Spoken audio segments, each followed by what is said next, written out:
బాలరాజు గారు, మీ హయాంలో 90 లక్షలు మీరు 10 ఏళ్ళు పాలించారు. ఇప్పుడు అప్లికేషన్ పెట్టుకున్న వాళ్ళకి ఇవ్వండి, పేదరికం చెక్ చేసి ఇవ్వండి. కానీ తెలంగాణలో జనాభా ఎంత ఉంది, ఎన్ని పేద కుటుంబాలు ఉన్నాయి, ఇది ఎవరి పైసలు సార్? తెలంగాణ బిడ్డల పైసలే కదా, తెలంగాణలో పన్ను కడుతున్న వాళ్ళ పైసలే కదా.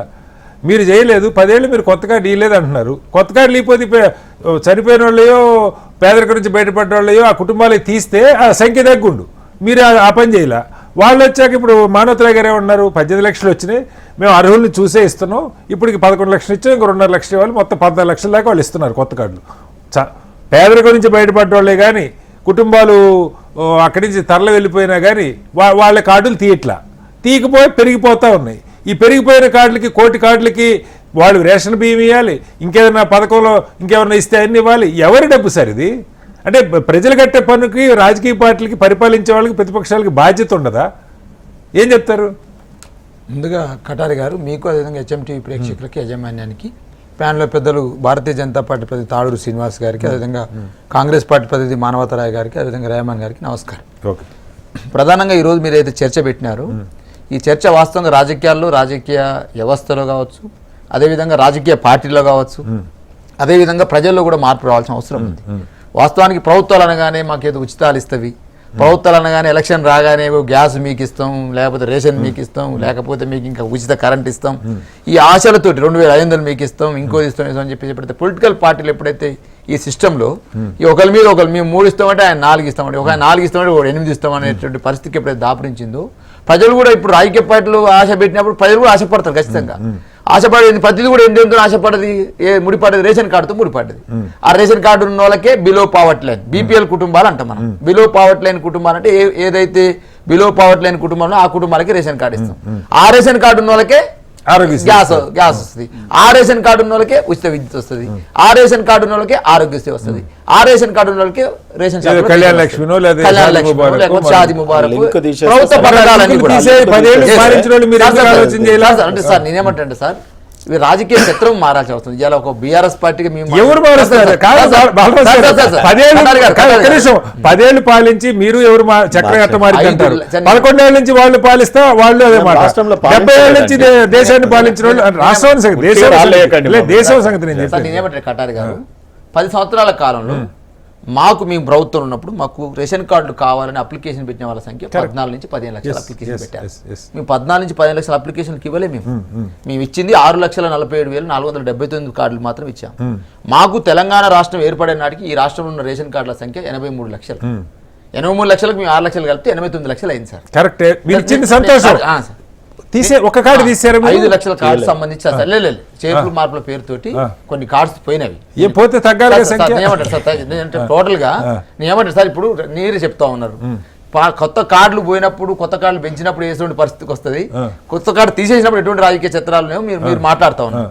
నేను ప్రధానంగా ఏమంటే, ఇవాళ గతంలో కేసీఆర్ గారి ప్రభుత్వం మీద అనేక రకాలుగా చిలువల పలులుగా ప్రచారం చేసినటువంటి కాంగ్రెస్ పార్టీ కానీ, మిగతా ప్రతిపక్షాలు కానీ, వాస్తవానికి ఏం సార్, మేము అరువులను చూసి, వాళ్ళకున్న అర్హతను బట్టి, వాళ్ళకున్న పేదరికాన్ని బట్టి, వాళ్ళకున్నటువంటి 5 ఎకరాల లోపును బట్టి, వాళ్ళకున్నటువంటి 4 చక్రాల సంబంధించిన కార్డులు లేని దానిని బట్టి మేము చేసినటువంటి అప్లికేషన్ కార్డ్స్ ఒకేసారి ఇప్పుడు వెళ్ళే సార్, వీళ్ళ లెక్క 11 లక్షల కార్డులకు ఒకేసారి ఇప్పుడు ఇలా ఇచ్చిరే వీళ్ళు ఏంటి, మన ఓన్లీ అవి ఐడి కార్డ్, మా రేషన్ కార్డు ఇచ్చినట్టు కాదు సార్, అది ఓన్లీ ప్రాబబుల్ లిస్ట్ ఇచ్చారు మాత్రమే. 2016లో మేము 31,196 మందికి ఇచ్చాం సార్. 2017లో 19,113 మందికి ఇచ్చాం సార్. 2018లో 1,67,601 మందికి ఇచ్చాం సార్. 2019లో 99,570 మందికి ఇచ్చాం సార్. 2020లో 3,11,025 మందికి ఇచ్చాం సార్. 2021లో 18,000 మందికి ఇచ్చాం సార్. మీరు ఇచ్చినట్టు తీసేసిన కూడా చెప్తే నాకు సంతోషం. తీసేసిన కూడా చెప్పండి, రాజకీయాలుగా చెప్పరు. ఏమంటారు సార్ కటారి గారు, మేము ఈ రేషన్ కార్డులు మీరు అన్నట్టు మీకు ఒక 30 లక్షల కార్డులు, 18 లక్షల కార్డులు అప్లికేషన్స్ వచ్చినాయి కాంగ్రెస్ ప్రభుత్వానికి. 18 లక్షలు 2023లో అధికారంలోకి వచ్చిన తర్వాతకి వీళ్ళకు అప్లికేషన్ అడిగారు, రేషన్ కార్డులు ఎవరెవరు కావాలంటే 18 లక్షలు వచ్చినాయి. ఈ 18 లక్షలలో వీళ్ళు 11 లక్షలు ఆల్రెడీ వీళ్ళకు కార్డ్స్ ఇష్యూ చేసినట్టు మేము వాళ్ళు అదే చెప్తున్నారు. అర్హత చూసి రేషన్ రాదు వాళ్ళకి ఇంకా రేషన్ ఇంకా రాలే. కేంద్ర ప్రభుత్వం వాళ్ళు శాంక్షన్ చేయాలి, కేంద్ర ప్రభుత్వం ఇవ్వాలి కదా. 3 పూట వేయాలన్నా లేదా 3 పూట అయిపోతే మేము వేయమని వీళ్ళకి పంచాయతీ ఉంది, తిరకాసు ఉంది. 2 సంవత్సరాల కాలంలో 2 సంవత్సరాల రేవంత్ రెడ్డి గారు వచ్చిన తర్వాతకి ఒక్క రేషన్ కార్డు కూడా ఇంతవరకు ఇవ్వలేదు.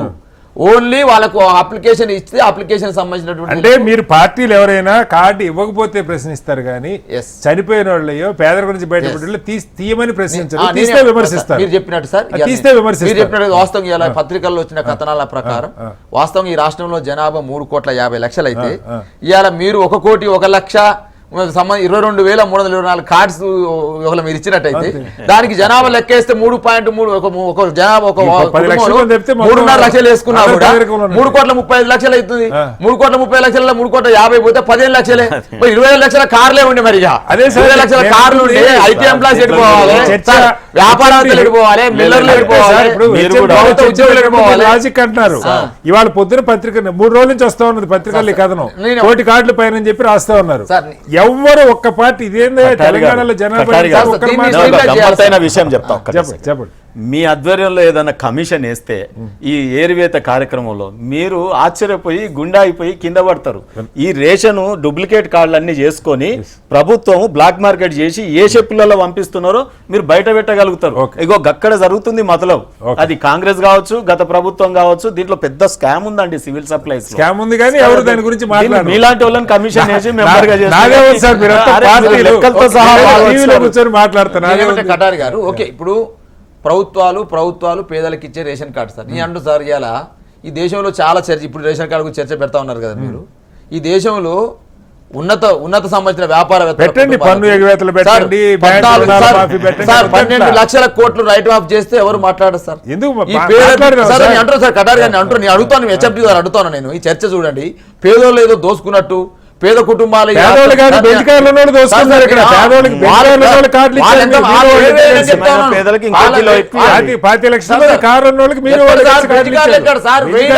సామ్రాజ్య అధిపతులైనటువంటి వాళ్ళ వ్యాపారవేత్తలకు ఈ రాష్ట్రంలో పేదల ప్రభుత్వం 12 లక్షల